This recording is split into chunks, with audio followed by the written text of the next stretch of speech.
আজকে ডিএম বরাবরে মুখ্যমন্ত্রীর কাছে একটা দাবি সনদ পেশ করতে যাচ্ছি।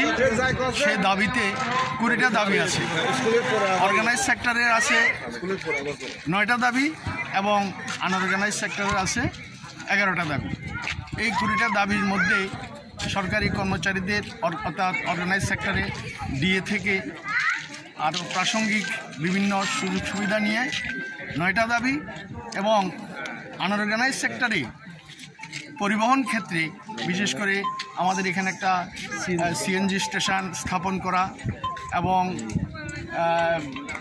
ট্রান্সপোর্টের বিভিন্ন অসুবিধাগুলি দূর করা, পরিবহনের ক্ষেত্রে দূর করা, ওই মিডিয়া একটু হইতে আছে, এগুলির মাধ্যমে আমরা সরকারকে অর্থাৎ সিএমকে আমরা একটা জানান দেব যাতে অবিলম্বে এই শ্রমিকদের এই দাবিগুলি পূরণ করা হয়। আজকের এই আন্দোলনটা কি আপনার ডিস্ট্রিক্ট লেভেল না? এটা দক্ষিণ জেলা ভিত্তিক সারা ত্রিপুরা রাজ্যে 8টা ডিএমের কাছে এই দাবিগুলি আজকে দেওয়া হচ্ছে। ডিএমের মাধ্যমে মুখ্যমন্ত্রীর মুখ্যমন্ত্রীর কাছে এগুলি দেওয়া হচ্ছে, আজকে সারা ত্রিপুরাতে দেওয়া হচ্ছে। ধন্যবাদ।